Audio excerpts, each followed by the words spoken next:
Good evening, everyone. Good evening. It's Kyle Henderson. Thank you for joining us. Coming to you from beautiful Tuscaloosa, Alabama, October 4th. Alabama prepares to take on Arkansas. Alabama now number one in the country, still number one in the nation, taking on Arkansas this week in Fayetteville.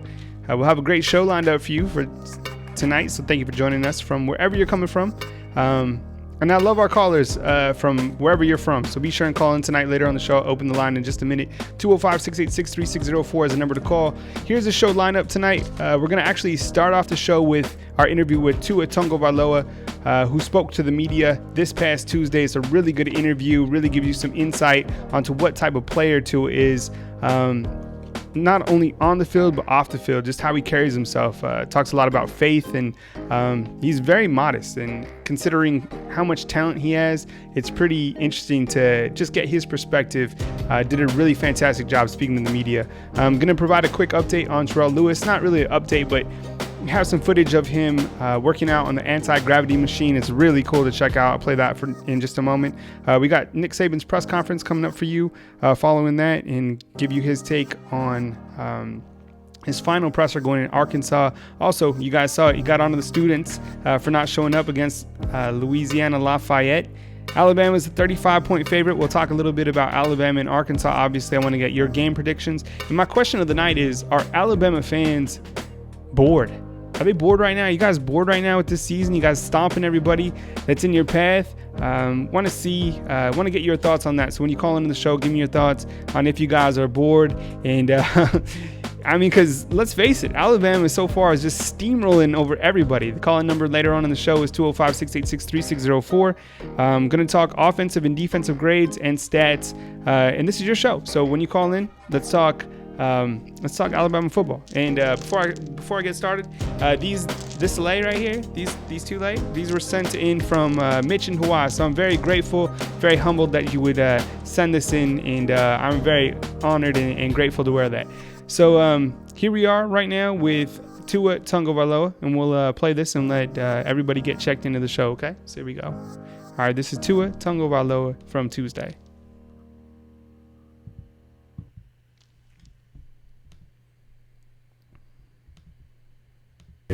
Like those spin moves you make, and you find Jerry Jeudy somehow in the corner of the end zone. Where does all that come from? I mean, things just happen sometimes in games, you know. But, you know, with the kind of guys that we have playmakers on our team. You know, if Jerry Jeudy didn't go up, didn't seat the ball in, we would never scored. I mean, I have the opportunity to throw to these guys, and not too many people do. You know, have somebody like Jerry Jeudy to throw to, Devontae Smith, Henry Ruggs. You know, and then aside from that, we have running backs that can make plays as well. You know, aside from our running backs, we got an O-line that can do a really good job. You know, and so when you have guys that are playmakers, it makes your job a whole lot easier. You know, so. You completed 75% of your throws, 14 touchdowns, no picks. Has your start exceeded even your own expectations? I mean, this is just the expectation that we have as a whole offense, you know. And like I said, you know, this isn't something that could have been done just by myself. This is a team effort. And I mean, like I said, we have playmakers, you know, and these guys are the ones making the plays for us as a team. So it's a testament to what they're doing, you know, not so much myself. Has life around here changed for you with the start of the season and how last season ended? I mean, yeah, you know, it's changed in some ways. You become more recognizable in public and whatnot, but you know, the tension is, I wouldn't say the tension's for me, you know. I like it, it's good, but it's just not something that you know, I kind of like as much. Going into the season, how has Jalen kind of helped you get into that starting role and accept that fully on? Well, the unique thing about it was I think the first game where Coach named me as a starter, where I think it was after the Louisville game. Jalen's usually in the front of me before our flex lines. And Jalen told me to come in the front. Like, bro, you got it. This is your team. You can go in the front. And I told him no. Like that's you. And to have someone like Jalen stick within it. With knowing that I've been the starter here for 2 years. And to have someone come in front of me now. The kind of character that he has. And the kind of maturity that he's shown throughout the year within our team this year. I think that's something special. We hear things going around with other quarterbacks and whatnot, but to have Jalen still stick with it truly tells how he was raised as a person, and kind of testifies to his family as well. So. Yeah, talk more about your relationship with him, and your dad loves him too, and prayed for him, and how's that? Yeah. Well, I mean, my dad kind of knows how it feels, to kind of be on the other end as well. And as a Christian family, for us, prayer most definitely is one of the smallest things, but it can make the biggest difference, And so having that kind of foundation for us as a family really kind of helps not kind of show it as a fake side, as far as loving on the person, but it becomes more real. Like, I don't know if that makes sense. You got to see Talia play the other night. You went to Tuscaloosa County and saw him play. Having a great year himself. Talk about him and the development that he's made. You said what? Talia, the development that he's made. How proud are you of what he's done? I mean, that's my little brother. I don't think I'm gonna say too much good because there's always things that he can work on.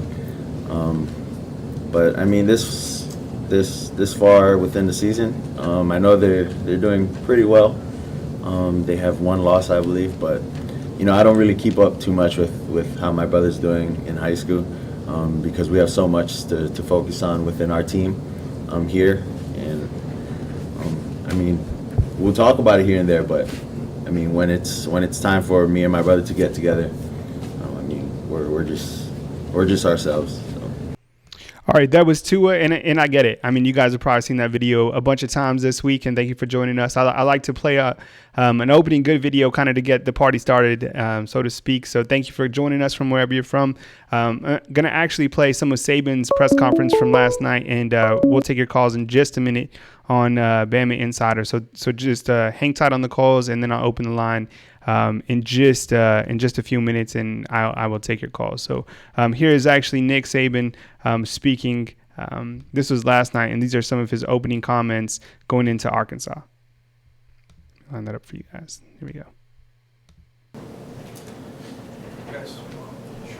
guys go to up once again. As always, keep hands up for me for a second. How's everybody today? Well, I really do think that we need to have do a really good job in our preparation this week. I think this team has consistently gotten better and played really well last week against a really good Texas A&M team. So they're improving every week. I think they're responding to doing things the way they need to do to have success, as a team. So I think it's important that everybody on our team understands that, no one's really entitled to anything. You got to go earn it. People that are entitled think they're inherently deserving of something, which, you really don't get. So everybody needs to take ownership of what they need to do to be responsible to do their job and do it at a high level.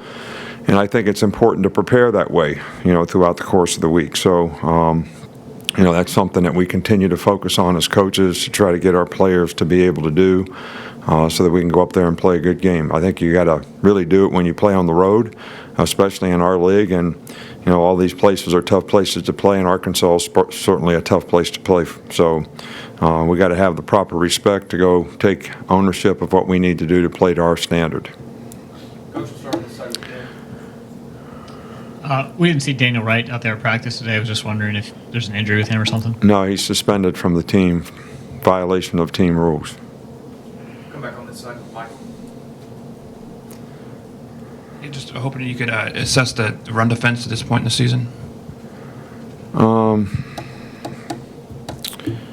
I guess if you look at things statistically, you would say that you would be a little displeased. Do I think we could play the run better? Absolutely. Do I think we could tackle better? Absolutely. Do I think our statistics so far this season are a little misleading? I think that's also true. We've given up a lot of yards in the fourth quarter when we play other teams, just like this last week. The team had 128 yards for 3 quarters. Put the other guys in the game, they gained 158 yards in 17 plays. So that looks all the same in the stats. But if you really slice and dice it, what's the issue here? Well, the issue is, we had a 23-yard run against the ones, which we didn't fit the run right, and we got to get that fixed. But other than that, we didn't play the run poorly. But the other guys gave up a lot of yards rushing. So we got to get them better. So I think that there's definitely room for improvement. I think we can do a better job. Is it as bad as it looks? I don't think so. We'll come back on the right with Charlie. With Tua's success this season, how cool is it for you to see your fans kind of support him with things like Lays and Hawaiian shirts and game day? Well, I think it's great. I think that, I think what makes this a special experience here is when we have, great support from everybody in the program, everybody that supports the program, all of our fans, all of our students. I can honestly say I was a little disappointed that there weren't more students at the last game. And I think we're trying to address that. I don't think they're entitled to anything either. And me personally, I think it ought to be first come, first served. And if they don't want to come to the games, they don't have to come. But I'm sure there's enough people around here that like to go to the games and would like for them to come too because they support the players. So I've never said anything about that before. When I first came here, we used to play that tradition thing up there, and everybody was cheering and excited and happy, and there was great spirit. All right, now they don't even cheer. They introduce our players, nobody even cheers. So I don't know, maybe there's something else somebody ought to talk about. Maybe I shouldn't talk about it. Maybe I already talked about more than I should.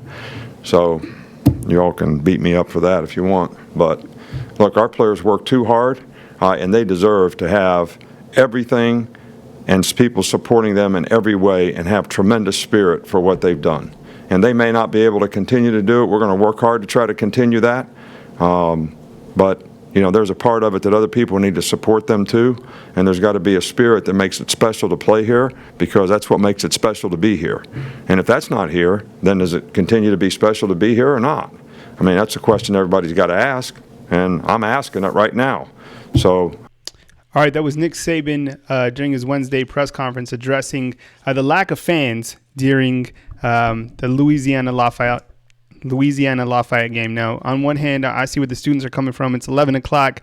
Probably did, some partying the night before and then showing up to a game where Alabama was, what was even the line on that game? I think it was 49 points. Thanks for joining us, by the way, if you're just joining in.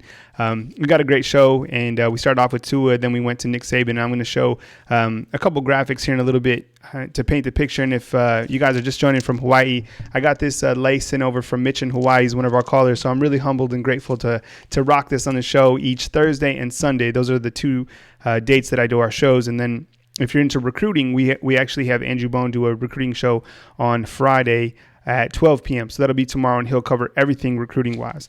Alabama and Arkansas will take place on Saturday in Fayetteville, Alabama, and Arkansas will meet for the 29th time on Saturday. The Crimson Tide leads the all-time series 18-8 and won last year's meeting 41-9 in Tuscaloosa.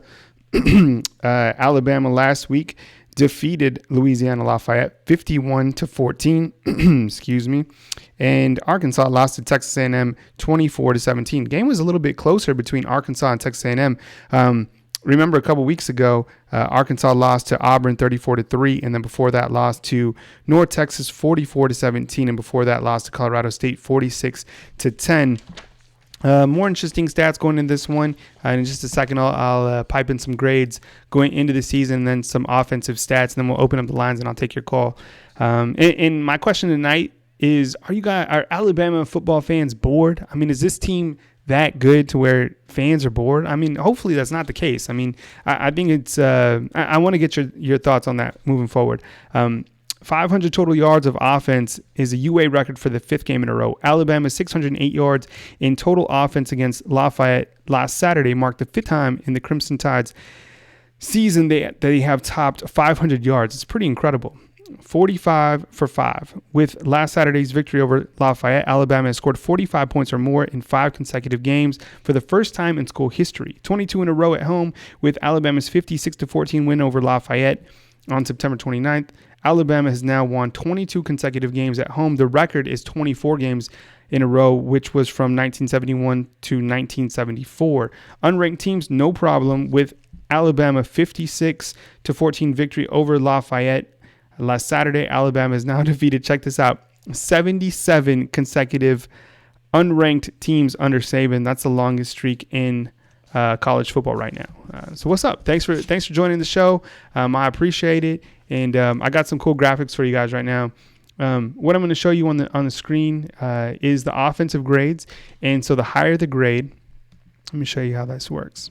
All right. So the higher the grade on the far right, the better the player is doing. And this is through 5 weeks. So you see Tua Tagovailoa there at the far right, kind of in the middle with a 93.3, actually leads the entire team, which is pretty incredible to be playing at that high of a level. The total, which you'll see at the top, it's a third column over. That's a total. That's the number of snaps that the player has played. So you pair that up with the grade, and that gives you a pretty good picture of how these players have performed through the first 5 games of the season. Now, how are these grades accumulated? Well, there's 3 Pro Football Focus reps. So these are former coaches, former scouts that actually grade these players each week and give these guys a thorough grade. And we actually go more in depth on these grades on BamaInsider.com. Ross Piersbacher's grade is very surprising, 64.1. Remember, this is his first season at center. This is actually will be his sixth career start at Alabama at the center position. Alex Leatherwood, I think we've seen some progress from him as a sophomore, 68.6. Jedrick Wills starting to look really good, 74.1. Lester Cotton, as I always mention on the show, nobody really talks about him. But he's having a great season at the guard position. Jonah Williams, probably going to be an NFL pick, no doubt, first round, 84.5. Devontae Smith having a very strong season. Henry Ruggs as well. Jerry Jeudy, the highest graded wide receiver during the season, 78.9, and then Tua just blowing it out. Currently the Heisman favorite. Irv Smith, I think he's been having a fantastic season. Actually, one of the highest graded tight ends in the entire country, 86.5. Hal Hentage there at 58.4. But the thing with Hal Hentage is he makes so many downfield blocks for this team. Such a great asset. And as you know, he caught 2 touchdowns not too long ago. How about Jalen Waddle? My goodness, he's balling out. Does he have a higher grade? Yeah, he actually has a higher grade than Jerry Jeudy, which is really surprising, but he's played less reps, if that makes sense. So Jerry Judy's played more, seen more snaps, but Jalen Waddle last week, I think, had a grade of 95 after Lafayette, and he had that punt return for a touchdown. He's only a true freshman. There's Jalen Hurts at 77.9. I think we've all seen improvement from Jalen, and it's been really impressive how he's carried himself. As you know, he could have dipped out and played the Kelly Bryant card and left after he didn't win the starting quarterback position at Alabama, but he has stayed on and shown improvement. Najee Harris, the team's highest graded running back, 85.1. Feed Najee. I wonder what he could do with like 25 carries per game. Damian Harris there at 76.5, and Josh Jacobs there at 76.0. All 3 of those guys certainly can carry the load along with Brian Robinson of Alabama. So let me show you guys now the defensive grades.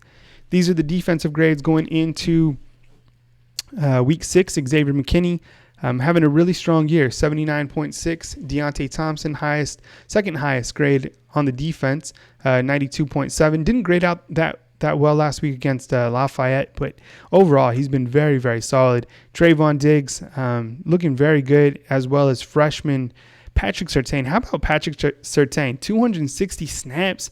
Our team writer, Tony Sakalas, has a great feature coming on Patrick Surtain tomorrow, so be sure and check out BamaInsider.com first thing in the morning. Mac Wilson, we've seen his grade slowly improve. I know 69.9, you might think that's unacceptable for a linebacker, but these guys are pretty hard grading-wise on the linebacker. So we've seen Mac Wilson come through, and I think we saw him played really well last game. Raekwon Davis having a quiet good season. I don't think he has a sack on the year, but he's still very effective, 81.3. Shaheem Carter doing a good job, 76.2. Dylan Moses, as I always say on the show, Dylan Moses is a guy who's Alabama's next big-time linebacker. Isaiah Buggs has 5.5 sacks on the season. Savion Smith lost his starting spot to Patrick Surtain, so hopefully Savion Smith can make some more progression going forward. And Anthony Jennings still doing his thing. How about the play of Quinnen Williams? Just incredible season that he's having replacing Deron Payne. I mean, it's just been quite impressive to see the play of Quinnen Williams this season.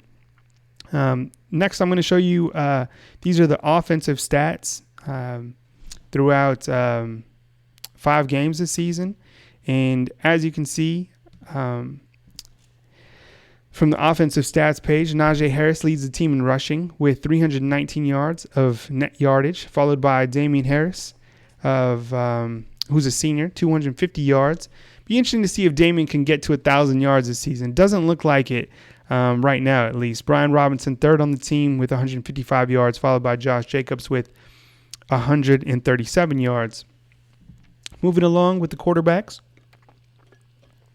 You got Tua Tagovailoa.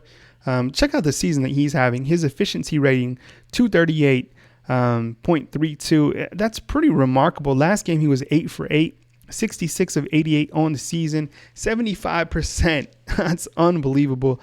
Just over 1,100 yards with 14 touchdowns, no interceptions. Jalen Hurts, actually second in the SEC passing rating-wise, or efficiency-wise, rather, with 198.91. So seeing a lot of progression from Jalen, and that's great. You know, he's right behind Tua, and but the play of Tua is really incredible. I mean, I think another quarterback out there that's probably along those similar lines is Kyler Murray of Oklahoma, but he gets to play the entire game where Tua has not thrown a pass this entire fourth quarter, if you can believe that.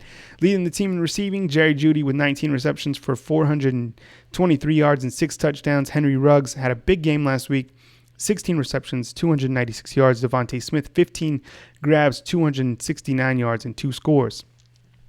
These are the defensive stats. Let's pull those up.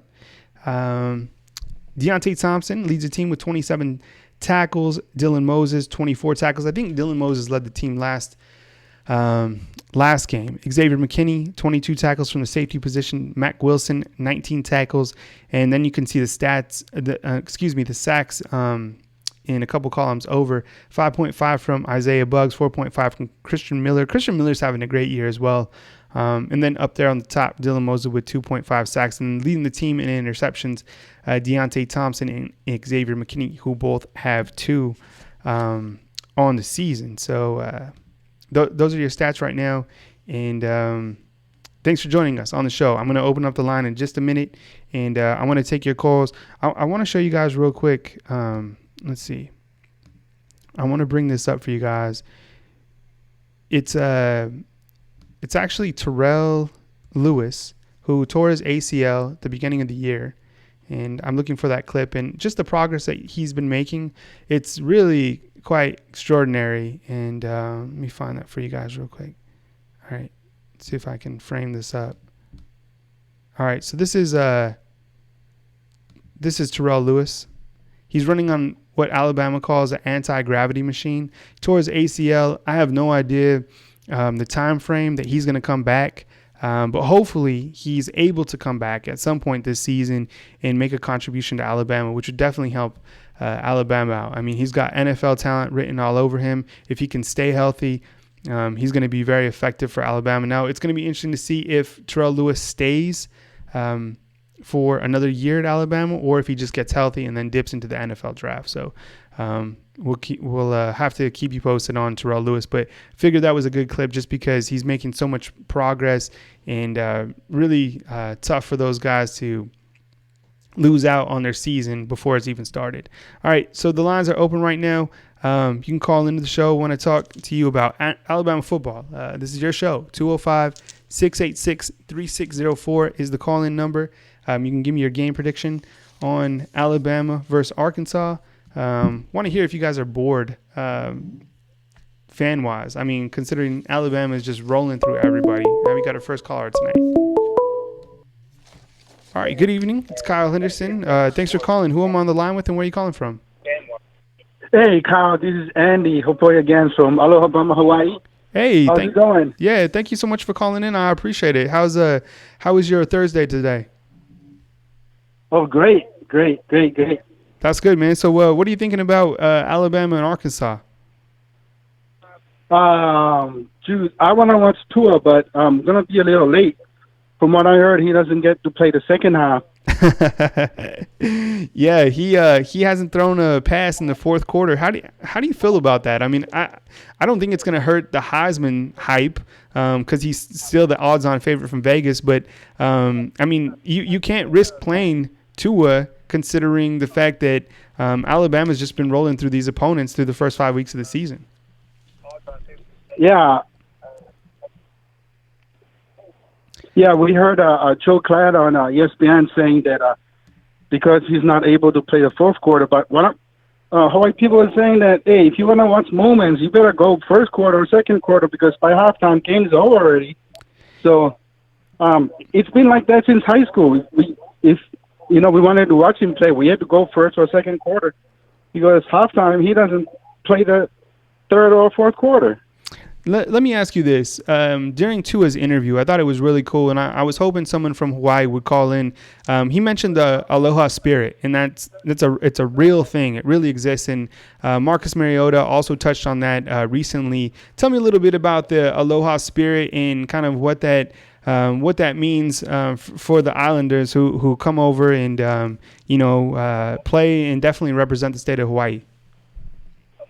Kyle, it's a super unique thing because I wasn't born in Hawaii, but I can tell you the kids that are born over here, mm-hmm. It's just certain ways that they do things where they always put other people in front of them, and they just go about doing things and not worry about anything. Yeah, it's pretty incredible to see how modest Tua was, speaking with the media and just how he carries himself. I think it speaks volumes about not only his parents, but about his faith. I thought he's doing a great job representing the University of Alabama, and it's going to be very amazing to track him not only the rest of this season, but throughout his career, because I think we can all see that he's clearly something more than football. I mean, we have something really, really special here in Tuscaloosa, and I'm certainly just going to enjoy the ride. But I appreciate the call. Call in next time, please. Okay, Kyle. Hey, thank you very much, my brother. Yeah, Take care. I appreciate it, man. Thank you so much.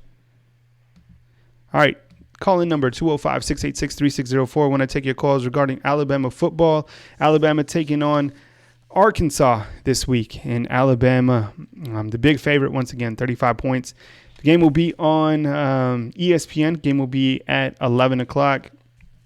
And Alabama rolled past the Razorbacks last year. Big favorite this year again. And here's some other, while I wait for the next call, here's some other interesting stats that I've posted on BamaInsider.com. Alabama has scored the most points in the SEC. Going into week 6, 271 points. Next is Georgia, 216 points. All right, good evening. This is Kyle Henderson of Bama Insider. Thanks for calling. Who am I on the line with and where are you calling from? Hey, this is Trey from Atlanta. Hey, what's up, man? How you been today? I'm doing good. How about you, Kyle? Man, I'm doing good, but when's this summertime going to end? It's like, I mean, come on. It was 90 degrees today in Tuscaloosa. Yeah, it's hot. It's hot, man. So what you got for us? Come on. Are you guys bored out there? Are Alabama football fans bored? And that's kind of what I wanted to talk about. I remember being a student at UA, graduated about 4 years ago, and remember those 11 o'clock games and waking up from the night before and not really feeling like going, especially when you know you're going to crush the other opponent. And I kind of want to ask you, me personally, I really enjoy watching Tua play. And I feel like once, they take him out the game, we put Jalen in, and Jalen has improved. But we kind of called the dolls off. We're not really scoring touchdowns, and we're really just, letting up on the opponent. So do you think that makes a difference in people wanting to attend the game? It's I don't know. I think what it really has to do with is from the 11 o'clock certainly affected the students. As a whole, though, I mean, throughout the stadium, it wasn't that full to begin with. I get it. It's Louisiana Lafayette. People would like to see bigger names come in that are out of the conference.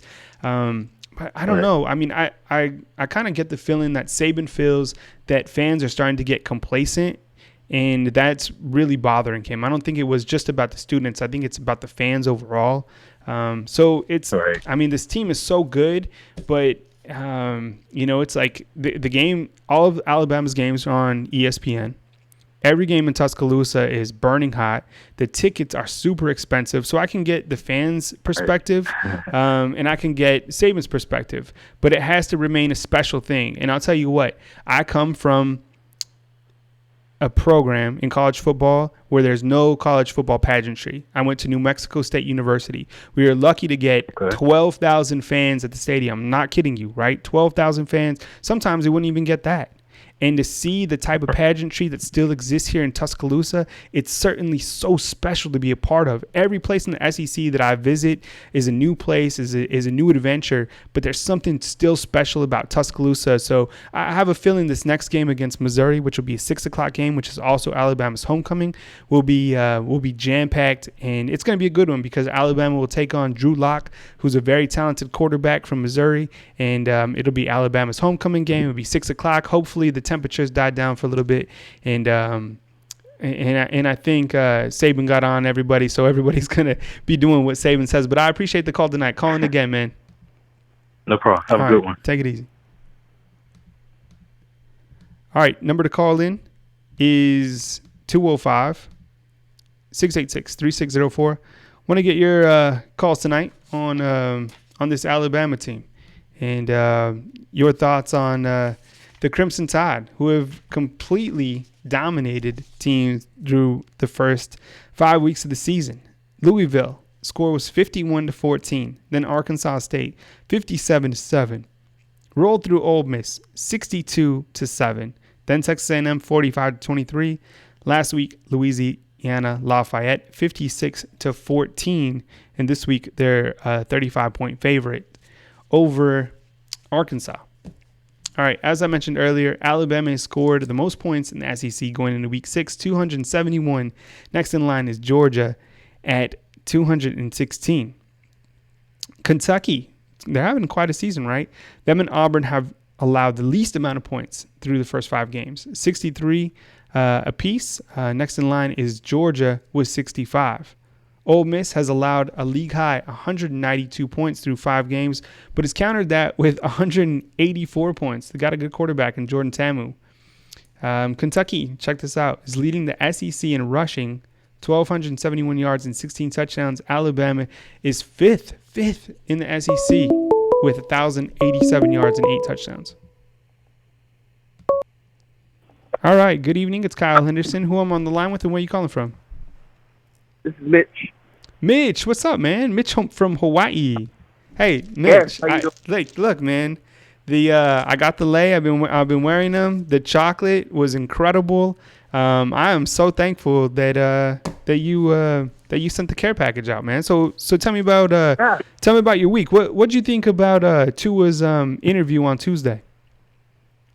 Oh, it was great, man. Yeah. It's good to hear him speak about the team, and obviously the growth that the team is having offensively and defensively. So, and then you heard him talk about, the 2s and 3s getting a chance to play. Yeah. So that's all positive, and during an interview, during a press conference, I also heard about Coach Saban talking about, the fall off of the third group getting in there and with these games that they play out of conference and like Louisiana Lafayette and whatever, it just gives those guys a chance to get on the field and get better. The only way they get better is getting reps. So that's good. That's good that those guys get to cheer for their teammates. It's good for team morale, I'd say. Going into this Arkansas game, I mean, Tua was perfect last week, 8 for 8. What else do you think? I mean, let me ask you this. These are one of our 5 questions going into this game. This was asked by our team writer, Tony Sukalis. Is Tua going to get better, or is this as good as we're going to see Tua, which is already phenomenal, but are we going to see something even more dynamic from Tua going forward? I think there's a lot. I think there's a lot more he could do. You know, if you would ask him, like they did, you know, during the press conference, he said there's a lot more that he can do, that he can improve, because for him, if he can go 8 for 8, that's what he wants every week. He doesn't want an incomplete pass. He doesn't want to come out. He doesn't want to fail on third down. You know what I'm saying? So his expectations of himself and of his teammates is so high that they really. I'm not joking. He is shooting for like a perfect situation. Like, for example, the 8 for 8. That's his goal every week. I'm sure of it. You know, so that's what he strives for, and that's what the whole team I'm sure is striving for. You heard him touch so much about the team, and football, man, is the ultimate team sport. It's the ultimate team sport. There's 11 guys, and everybody plays an important part of football. So. Let me ask you this before I let you go, Mitch. You think younger brother Tua Tagovailoa, you think he sticks as a commitment with Alabama? I think he does. I really think he does. I think that the family enjoys the people and the environment there. I think everyone, especially you know, faith and stuff like that, and for what they believe in, and Alabama, from what I hear, is so faith oriented. So, you know, that's all pluses for them. Let me. I wanted to ask you a question before I leave. Of course. What do you think about Arkansas? I mean, I think just as Nick Saban has said, you know, this could be a trap game. I mean, any game could be a trap game for Alabama. Chad Morris is a very good football coach. I mean, did a lot of positives with SMU. It's going to be a tough environment, and I think any team that plays Alabama, especially on the road, it's their Super Bowl, right? I mean, this is the one chance you get to turn your season around. Alabama, I mean, if you look at the stats, teams have had success, a small success running the ball in Alabama this year, which is surprising. Alabama has got to the quarterback. I actually think they lead the SEC right now in terms of sacks. But in terms of a trap game, I think you have to be cautious about every single game. The 35-point spread, that means absolutely nothing, right? We all know that. Right. So, I mean, could it be a trap game to where Alabama goes and finds themselves in a dogfight throughout? It's possible. I don't think it's going to happen. I think Alabama slices through them. And looking at the schedule, Mitch, I don't think Alabama has a tough task until November 3rd when Alabama travels to LSU. But, of course, every game is tough. And as I mentioned, once they get past Arkansas, they got Drew Lock in Missouri coming in. Drew Lock is going to, you know, he's a quarterback who can sling it around. But look what they did to Ole Miss and Jordan Tamu, right? So right now the schedule, it's interesting because this football team is so good. And I don't think their schedule really lines up that well for them in terms of it being that difficult. So until we see otherwise, I think Alabama continues to roll. I think they get a big win in Lafayette. But I appreciate or in Fayetteville, excuse me. But I appreciate you calling, and thanks again, Mitch. You're a great caller, and please call again next time. I will, brother. Take care and aloha. God bless. All right. Yeah, thank you so much. Aloha. Yeah. Good call. That's Mitch always calling in from Hawaii. I love the calls from Hawaii. It's awesome. 205-686-3604 is the number to call in. I want to talk to you about this Alabama football team and get your thoughts. I want to hear if you're bored with this season. I mean, do you turn it on until halftime and then do you dip out and barbecue with your friends because you know Alabama's just going to roll? More stats from the SEC while we're waiting for our next caller. let's see. Alabama leads the SEC in total offense with 2,766 yards and 32 touchdowns. Missouri is next with 2,100 yards and 19 touchdowns. Alabama has 32 touchdowns on the year. Like that's unbelievable, right? And Tua hasn't even thrown a pass in the fourth quarter. Alabama leads the SEC in passing yards with 1,679, followed by Ole Miss with 1,568. Florida is first in the league in passing defense. Georgia is first in the league in total defense allowed. Alabama is sixth, which is surprising. Alabama is actually allowing over 300 yards per game. Tennessee is first. This is interesting. Tennessee is first in SEC in field goals at 4 for 4 on the season. Alabama is tied for 12th. Alabama is 5 of 9 this year kicking field goals. You have the most unbelievable team. And then the kicking game. Right? Is 5 of 9 on the year. And check this out. Alabama, worst in the SEC in PATs, right? They're the only school to miss a PAT this year. Actually, the only other school is actually Ole Miss. So Ole Miss has missed 1. Alabama has missed 3 PATs. All right. Good evening. It's Kyle Henderson. Who am I on the line with and where are you calling in from? I'm Jordan, calling in from Weaver, Hey, what's Alabama. up? Yeah, what's up, man? How you been today? I'm all right. All right, good. So you're on the line, man. So go ahead, shoot. What are you thinking about this? What are you thinking about this matchup with Arkansas? I think it's gonna be a pretty easy win. I think. What I'm eager to see is like last week, how when the game was pretty well ahead, we started trying to incorporate more run into the game. You know, it's been so much pass, and I'd like to see more balance on our offense again. Yeah, has there been any one running back that has stood out to you? Has it been Najee? Has it been Damian? Has it been Josh Jacobs? Maybe Brian Robinson? I think Damian is real good. I wish he could actually see more of the carries, and maybe late in the game when it's carried, the game's already blown out or something, put in our other backs. But you don't see other schools that have a really talented running back like him that's a possible Heisman candidate, only getting maybe 10 touches a game. It's just, I don't know. I don't think he gets enough with as good of a running back as he is. I don't think he gets the ball enough. Let me ask you about another offensive player moving to Jalen Waddle. What are your thoughts on him, and what is your excitement level when he gets the football? Because he's as electric as any other player in college football.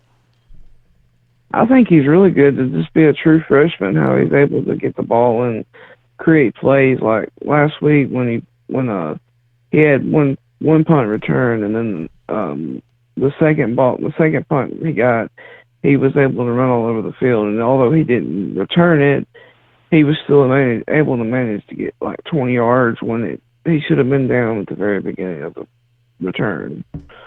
So I think as he progresses throughout his tenure at Alabama, he's just going to get better at being able to do that, being able to scramble around and make guys miss and create plays where he can run it back. Before I let you go, your thoughts on the defense, kind of overall under first-year defensive coordinator Tosh Lupoy.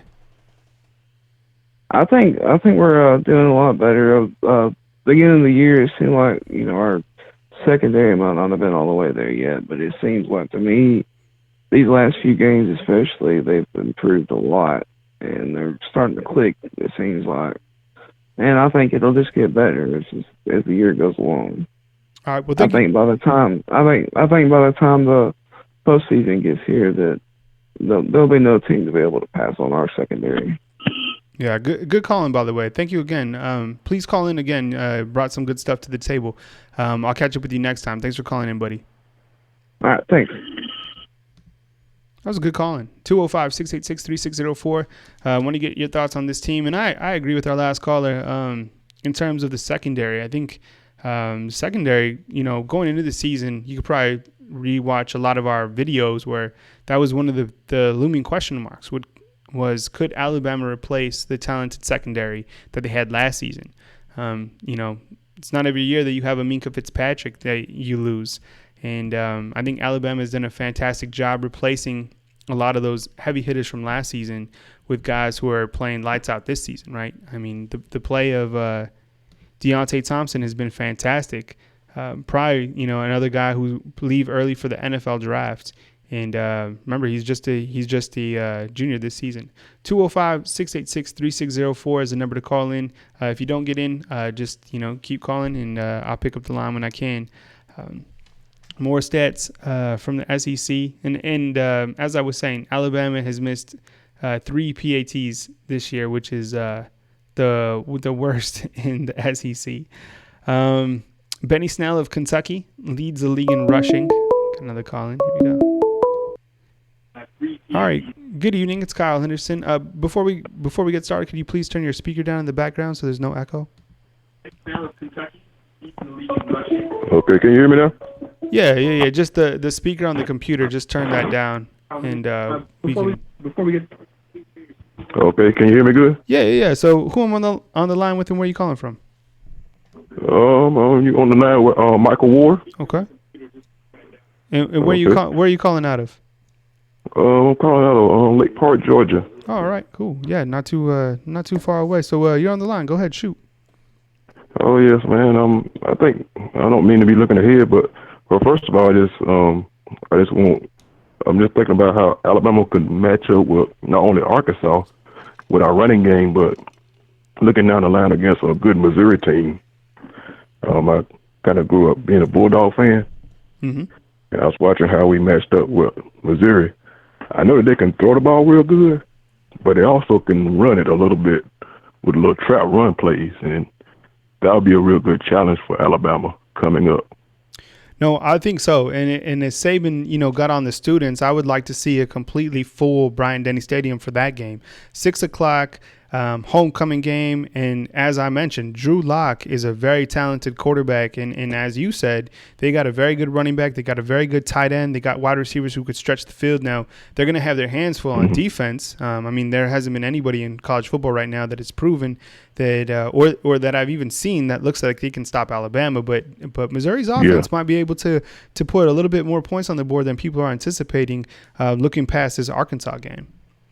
That's right. I look at Texas A&M. I'm Kellen Mond. He has some weapons, but he's not a. I don't think he's as good a passer as Drew Lock is. Yeah, and, I think he can take advantage of the tight end, and the linebackers are young and they're getting better. But I'm looking at the fact that he can probably take advantage of the tight ends because he'll throw to those tight ends. He'll throw to those. That wide receiver wasn't healthy against Georgia. He may be more healthy. And plus, Drew Lock, I'm not sure how much of a runner he is. That's been known to give Bama problems in the past. So that's something we can look out for in that game. I predict Alabama win by 20 maybe. We may give up 15 or 20. I don't know. Yeah, I think that would probably be safe to say. The thing with I watched that Georgia and Missouri game earlier this year, and Missouri was just a couple mistakes away from having that game very, very close. I don't think they could have won it, but the score margin could have been certainly much closer. So don't sleep on Missouri. I know you got Arkansas right now that you have to take care of, but I don't know. If you want to talk trap game at home, it could be Missouri. Yeah, it could be Missouri. Yeah.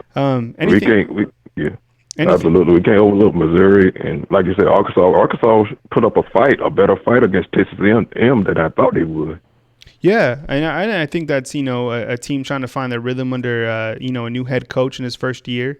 So it'll be, we'll see what they can do against Alabama. I mean, we all know they're going to have their hands full, but away games are never an easy task. Anything else on your mind before I let you go? Oh, man, nothing else, man. Just watch the games, man, and just enjoying the ride, man. Seeing what Tua and the rest of the team can do. Hopefully we can get a championship, man. All right. Thank you so much for calling. Have a good evening. All right. You do the same, man. All right. Take it easy. All right. Good calling. Calling from Georgia, 205-686-3604. Want to get your call on the squad. Want to talk Alabama football with you. Remember, as a reminder, Andrew Bone will have his recruiting show tomorrow at 12 p.m. Central Time. You can get all your recruiting questions answered, and recruiting's starting to heat up. You saw there was a decommitment from Georgia. You saw that Rivals has now projected 5-star offensive tackle Darnell Wright to Alabama.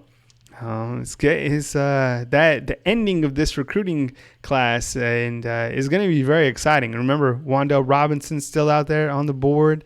Do you think Alabama could potentially flip a receiver like George Pickens? Bone will get you covered on BamaInsider.com tomorrow, 12 p.m. right here on our YouTube channel or on BamaInsider.com. Line is open if you want to call, 205-686-3604. I want to get, the question of the night is, are you bored with, how Alabama's been running through teams? And it doesn't seem like you guys are. So maybe we'll take that game against Lafayette, as everyone knew that, Alabama was going to run past the squad, and that was it. But we got some great coverage on BamaInsider.com right now. You can always look for the free 30 days. You can email me at Kyle@BamaInsider. Have my number, my contact info scrolling across the screen right now. And you can always email me if you're curious about becoming a premium subscriber of BamaInsider.com. Tons of coverage. I'll leave the line open for a few more minutes. And as I always do towards the end of the program, thank you so much to our United States military members, past or present. And, we're really grateful for the service that you provide for our great country. It's, we're very honored for everything that you do. Of course, all our friends out in Hawaii, for you guys calling in the show, or whether you're from Georgia, or Alabama, or right here in, Tuscaloosa. Thank you so much for the support on the show, trying to deliver a good product. And I hope you guys had a good show tonight. And if you have any feedback, whether how we could improve the show, something that you'd like to see on the show, feel free to drop it in the comment box, or you could email me at Kyle@BamaInsider.com. Been working to add new flavors to the show, like, for example, the scroll across. Would definitely love to get a sponsor. So if you're a business owner and curious to get your word out to thousands of Alabama fans, you can always contact me at Kyle@BamaInsider.com. Line is still open, 205-686-3604. And I'll leave it open for a few minutes, and then I will catch you guys again on Sunday evening. Sunday evening is when we'll have our next show, and we will wrap Alabama and Arkansas. And I'm actually playing with an idea that I might do Saturday during the actual game. So you might see me pop up during the game, kind of have an idea that I want to run with you guys, and trying to be creative with our YouTube channel to get the word out about BamaInsider.com. Line is still open, 205-686-3604. Just looking through the participation chart, there's a couple players that have... Here we go. All right, good evening. It's Kyle Henderson. Who I'm on the line with, and where are you calling from? Hey, what's up, Kyle? This is David from Utah. What's up, Dave? How you doing, man? Doing great, man. Just, on the road like Yeah, usual. no, I know you're always on the road. I'm always thinking about your travels. Where are you right now? We're in California, Okay. just leaving San Bernardino. Oh, San Heading Bernardino. back to Utah. San Bernardino, Yep. where you at? Man, what's the weather out in Cali, right? Is it hot like it is here in Tuscaloosa? Because in Tuscaloosa, like, we can't get past summertime. No, it's actually the rain. It's been raining and storming a lot lately, these last couple days. Right now it's about 64 degrees. Nice Oh, and jeez. cool. All right. So, what you got for me? You think Alabama just blast the Razorbacks? Yeah, I think they're just gonna. I think we might have dropped him.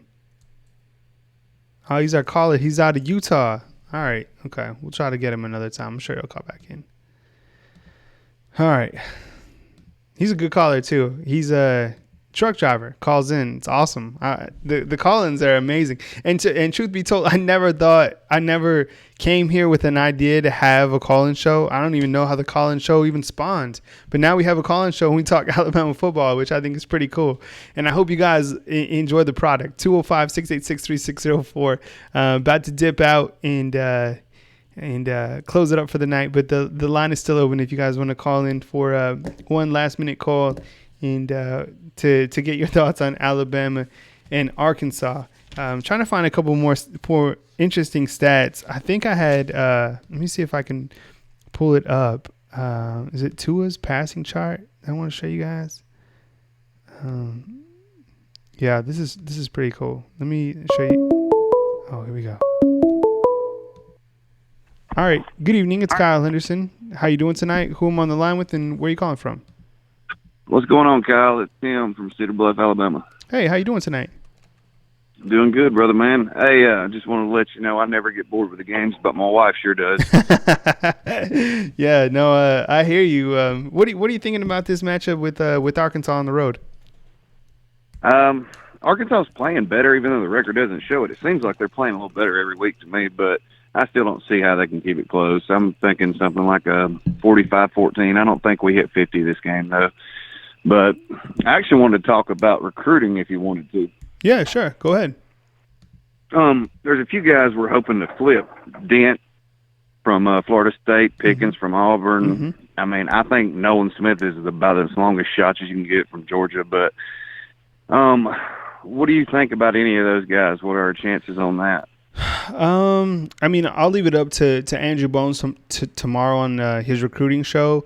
But I think with George Pickens, I mean, he's got to be looking more at Alabama, considering the quarterback that Alabama has not only right now, but that they're going to have next year, and then the two quarterbacks coming in after, right? You have Paul Tyson and Tua Tagovailoa, both guys who can spin it. So I think in the past, maybe a couple high-profile wide receivers might have went a couple other places, just considering, just the quarterback distributing the football. But right now, Tua, I mean, he's connecting with 8 to 12 wide receivers. So who doesn't want to play for a system like that? On the flip side, does that hurt Alabama getting a running back like Trey Sanders, right? Does Trey really want to come here to Alabama, get 5 touches a game, and sit behind next year Josh Jacobs, Najee Harris, and Brian Robinson? Do you get what I'm saying? You're reading my mind exactly. I've been thinking the same exact thing, but I'm kind of hoping we offer Robbie Ashford too, and I'm hoping that kind of helps with Pickens a little bit. But we would have to offer him obviously before Pickens graduated for it to help. And I don't know if that's going to happen, but I think we actually will. But I hope they offer him in time.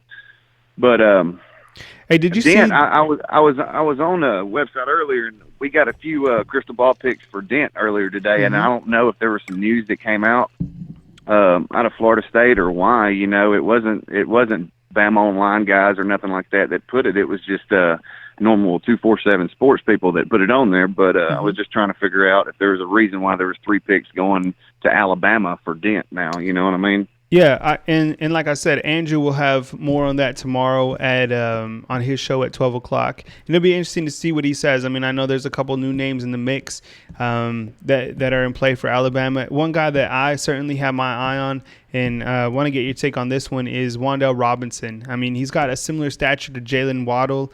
Would you like to see a player like Wan'Dale Robinson commit to Alabama? Yes or no?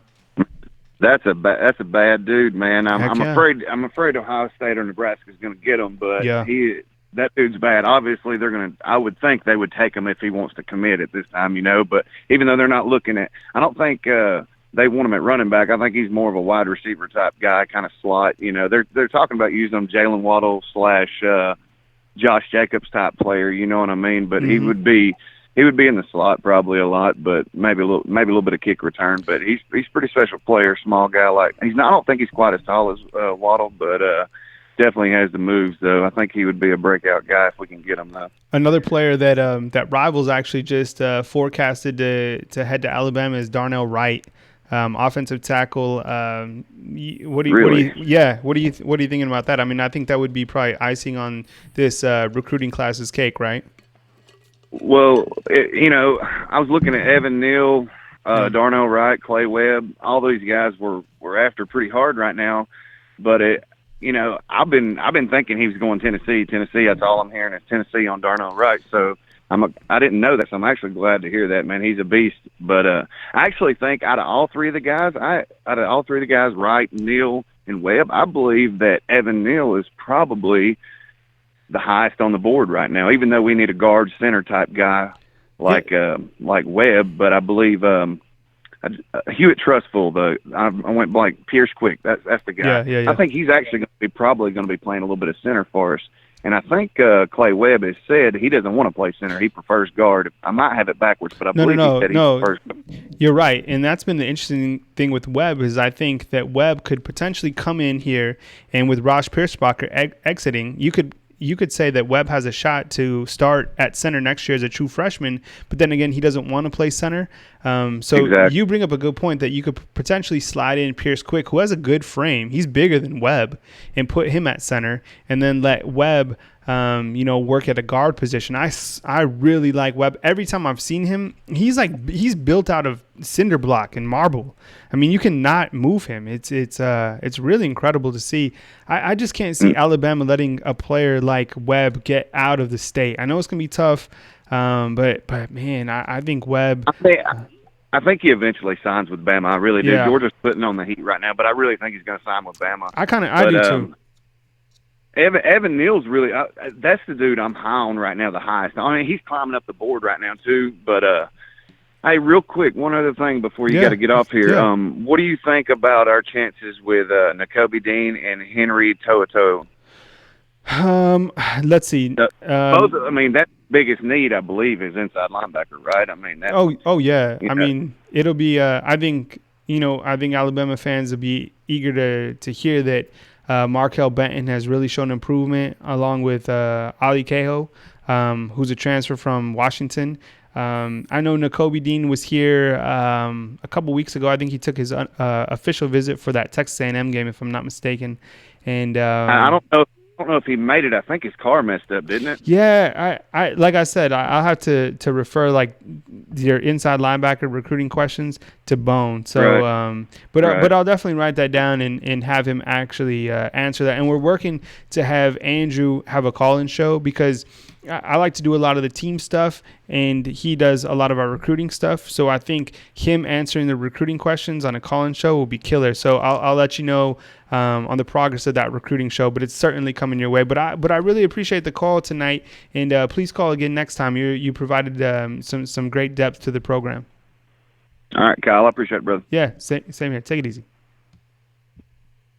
Good calling, recruiting-wise. And like I said, I think in the future what we're going to do is have Andrew Bone have a call-in show as well, so he can take your recruiting questions, because obviously he's better versed at recruiting than I am. And I'll switch my hat to recruiting, but right now I'm like so team-focused.